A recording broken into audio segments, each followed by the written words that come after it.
Hey guys, it's Gwen. If you love what you hear, there are a few ways you can help us during Season 2.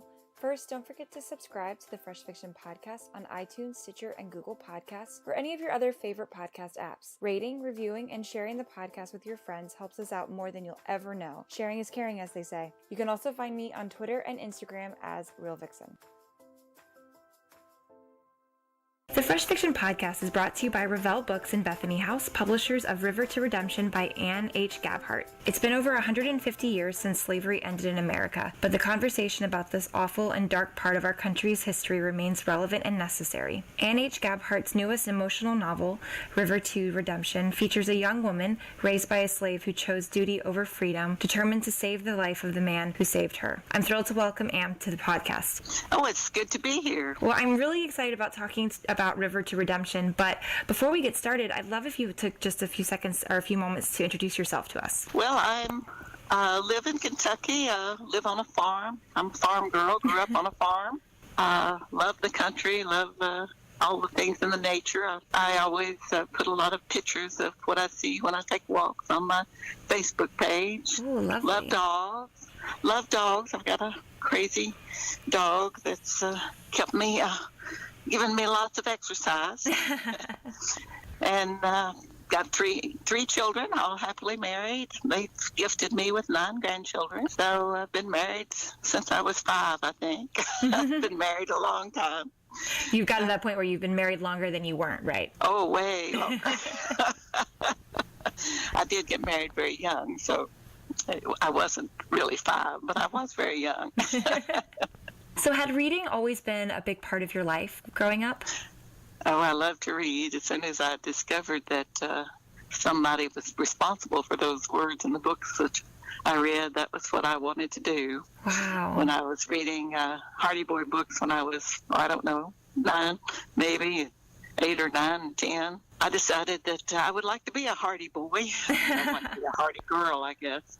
And so I started writing my own mystery at that age. And really? I had a lot of fun with that. I'd write a chapter or two, let my cousin and sister read it, who happened to be my sidekicks in the book. So we had a lot of fun with that. And then I kept writing, changed over, wrote short things when I was a teenager, and then took a little writing course, and the last assignment was to write an outline for a novel. Well, outlines are not my favorite thing to do, so I wrote the novel instead and discovered what I like to write best. What was it? What was that aha moment that helped you decide what you like to write best? I think it was just writing that first novel. You know, I got to stay with the same characters for a long time. I enjoyed being in with the story for more than, however long it took me to write the short pieces. So I liked developing the characters, and it just was what I wanted to do. Was historical always the genre that you fell in love with, or was there other ones that you were interested in writing? Well, I've been writing a long time, and my first book was published in 1978. Wow.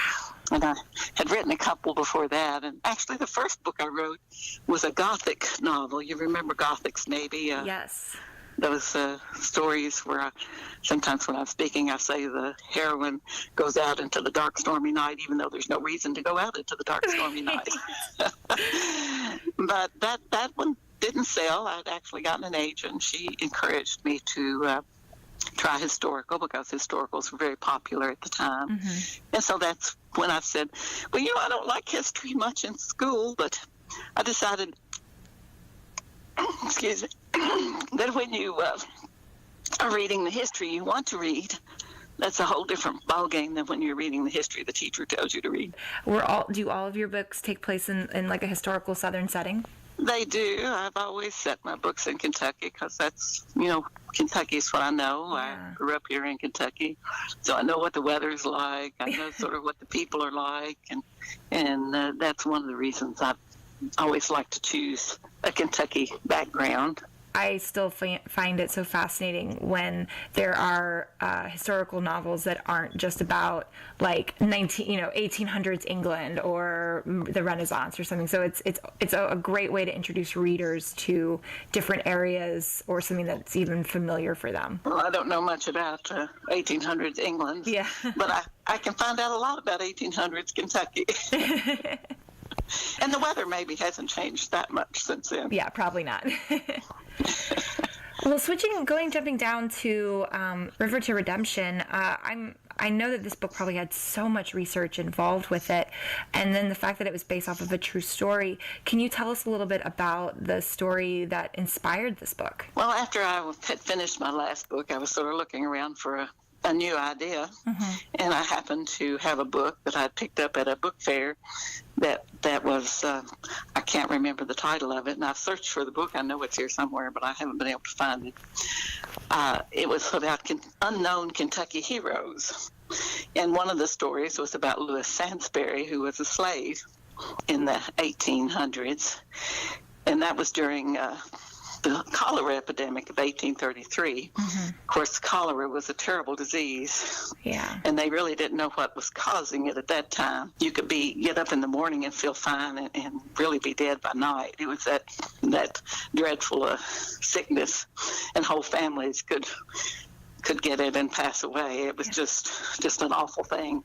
So what happened, the people at that time thought that cholera was caused by bad air, because it always came in the summertime, and they always thought it might be caused because of people throwing out their potato peelings or fruit peelings or that sort of thing, that might be causing some kind of bad air that was making people sick.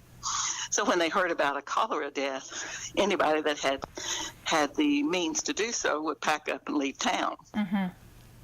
So when that happened in Springfield, Kentucky, the hotel owner, who was also the owner of Lewis, packed up and gave Lewis the keys and told him to keep things running. Well, Lewis was one of those unusual people who was not affected by cholera. And so he stayed in the town, and even though he was a slave and didn't have any freedom of his own, he stayed and he took care of the people that were sick, that didn't have anybody left to take care of them. And then when the people died, he dug the graves and buried them, 55 people. So you can imagine what a job that might have been, to dig 55 graves. And so 12 years later, in 1845, his master died, and the man's heirs were going to sell Lewis. But the town remembered what Lewis had done for them, and so they collected money and bought Lewis his freedom and set him up in a blacksmith shop. I just thought that was such an interesting story. Yeah, it's such a powerful story. Amazing story that the town would have stepped up for him.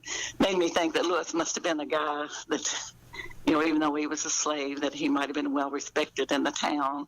He had to be strong. I felt like he had to be a man of God in order to do what he did. And so I decided to make up a story surrounding that event. Now, my story is completely fiction, of course, other than that germ of truth. The people I made up to go along with Lewis are fictional. But I do have that germ of the idea that was true about Lewis. And I love that you picked a woman to be the one that helps save him and helps give him sort of bring back the respect that he deserves. Was Adria inspired by anybody else in your research? No, actually, Adria was. Her family all died in the cholera epidemic, and Lewis found her after her family was dead, and he took her back and took care of her, and then found her a home, because of course a slave couldn't keep a little white girl. Right. And so he found her a home with a school teacher, the school teacher's wife, because the school teacher also died. And so I have that secondary story about the school teacher, Ruth, and how she makes her way through the difficulties and the grief of losing her husband, and eventually finding a new start in life. And it's interesting too, because the two of them, baby Adria and Ruth, could have had so much survivor's guilt, but they were able to find solace in their own relationship with each other. Well, I think Ruth maybe did have that guilt, but Adria was young. She was only 7 when all this took place. So I think, youth, we can sometimes overcome when you're young. You don't have the same ideas and the same memories as an older person would have. That's true. That's very true. And all the different experiences that form us. I found this book to be just so emotional and gripping. And I imagine for you as an author creating this story, there had to be moments and scenes that you were as you were drafting them and putting them together that just were so powerful. You know, when I'm writing a story, I'm just sort of letting the characters live the story. Mm-hmm. And I'm recording it. And I did enjoy writing the part where Adria was a child. I did feel like that some of those moments were strong, where she and Lewis were interacting with her innocence and his realization that he was a slave and didn't have any freedom to really help her in the way that he might have wanted to. And then, of course, Matilda, the other slave that was part of the story, which there was also a real Matilda Sims that helped with Lewis while he was taking care of people. And I let her have a strong freedom will, even though she was a slave and never did have freedom. I let her have that I want to be free feeling, even though it never happened for her. Yeah, and it's also just sort of a really genuine thing of giving Lewis and Matilda, two people who so much, history is probably forgotten and people outside of Kentucky don't know about, but giving them this opportunity to have a story told about them, because at their time they may never have had something like that. Well, no, I don't think they would have. But, the people in Springfield, Kentucky, which is a real town, I don't know when they erected this little monument to Lewis in their cemetery and to all the people that he buried. The graves were all unmarked because of the situation. So they have a monument to Lewis and to the victims of the cholera epidemic. Actually, the cholera epidemic came again in the 1850s, and Lewis again stayed and helped people and then buried those who died. I think there was 30-some that time. But that's after my story ends. So. Yeah. That's for the sequel. So, Anne, are you working on anything new right now? I know you probably have another book coming out next summer. I do. I have a book already with the publishers. It's actually going to go back to my fictional Shaker village and have another Shaker story. It's going to be called The Refuge, and has a little cholera tie-in too, because it's about a young woman and her husband who came to the Shaker village because of a cholera epidemic, because they knew that never happened. The Shakers never had cholera because, of course, they had clean water. They didn't know all that at the time. But then after they come to the Shaker village, my character's husband is actually killed in an accident, and so she is a Shaker widow with no way to leave as they had planned, because they had planned to just come and stay until cool weather when cholera would no longer be a problem, and then leave and make their own way. Wow. And now she's sort of trapped in the Shaker village without any other way to leave, and then she finds out she's expecting a baby. Oh, wow. So this poor woman has been handed a number. Yeah, because I don't know whether you do or not, but the Shakers separated the children into a separate house. And so while she's expecting, she has that dread the whole time of having to perhaps give up her child to be raised as a Shaker instead of her being able to raise a child herself. Oh, wow. Yeah, I didn't know that detail. But I won't tell you what happened. Okay, good. Yes, we have to have some secrets. There you go. Something to look forward to. Well, Anne, before I let you go, we at the podcast, we love talking about what we're watching, what we're reading, and what we're listening to. And so I was curious if you had any recommendations for us. I don't watch a lot of television because my husband, he's one of these people that likes the news channels. And I don't watch the news channels much. And he likes to switch stations, and I don't like to switch stations. So we sort of have a problem with that. Yep, you just let him have the remote. I get it. Yeah, I just let him have it, and I stay in the other room and read, because I'd rather read than watch television any day. But except when University of Kentucky was playing basketball, and then I always watch that. Gotta have your priorities. Yeah, you gotta have your priorities. So I'm not sure I can give any good advice on movies or TV, but I know there's some really good ones out there. I read about other people liking them. And I've been reading some books for endorsement. I just read Her Hope Discovered by Cynthia Herron. It's going to be a story set in a small town about a young woman who's trying to change her life and how she finds love with a little help from angels above. Mm-hmm. And one of the books I read recently that I really enjoyed was the Guernsey Potato Peel Literary Book Club. They've just brought out a movie on that. Mm-hmm. And I did actually watch that movie with my sisters because they also read the book, so we had a mini book club movie watching time. Yeah. So that was fun. But I don't have any particular kind of book I like to read. I sort of have all sorts. I'm open to anything that has a good story. Yeah. That's what I really like best. Just something that will, wrap you up with the characters, make you want to cheer them on. I don't like books that don't end well. I like my characters to have hope at the end. For sure. So, yeah, I like a happy ending too. And right now I'm reading a book about the Frontier Nursing Service because my book before this one was called These Healing Hills, and it's got Frontier Nursing Service history in it, and so I'm actually doing some research to return to the Appalachian Mountains and write another story with Frontier Nursing that's cool. Service. So it's called Unbridled Service because it's about the couriers that came to just help the nurse midwives take care of the horses and run errands and do that sort of thing for them, and that's who I'm planning to have be the heroine in my next book that I'm working on now. Oh my gosh, that's so exciting. And also so crazy to be thinking about what your 2020 title is going to be. I know. People that talk to you don't really realize how long the process can be with traditional publishing.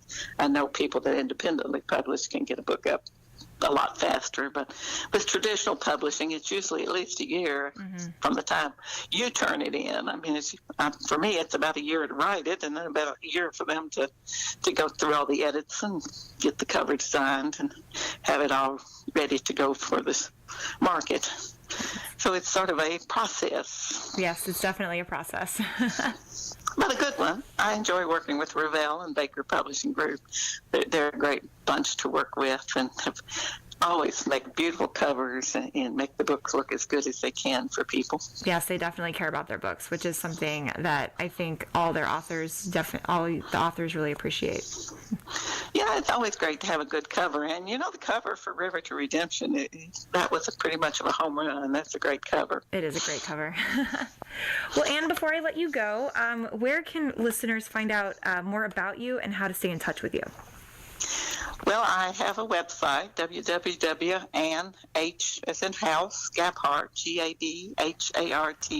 GABHART.com. I do a lot on Facebook. I have a Facebook page where I do different things during the week. Like Friday, I have jokes, Friday Smiles. Wednesday, I have Wednesday Shaker information.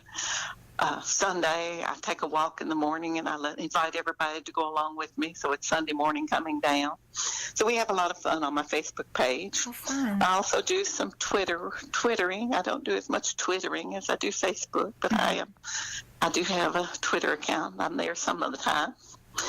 And you can find my blogs. I have blogs, and you can find those on my website. I usually post on my blog twice a week. Sometimes I have contests where I give away books. So sometimes we do a game where we have mystery pictures or captions for a picture that I might post. I invite people to join in the fun of playing those games and maybe win a book. That's awesome. And of course, you can always get my book at Baker Publishing Company and at any of the book sites online. Your bookstore might even order it if you ask them. That's true. Absolutely. Well, you just did my job for me. Like Anne said, you guys can find the book anywhere books are sold. River to Redemption is out now, and then we will be looking forward to your new book next summer. That sounds great. Awesome. Well, Anne, thank you again so much for giving me your time today, and I hope you have a great rest of your day. Well, thank you very much. I'd like to extend my thanks again to Anne H. Gabhart for joining me today. You can find River to Redemption anywhere books are sold. Thank you also to Revell Books and Bethany House for their continued support of the podcast. Make sure you stop by freshfiction.com to find out more about Anne H. Gabhart and other Revell Books and Bethany House authors. And until next time, happy reading.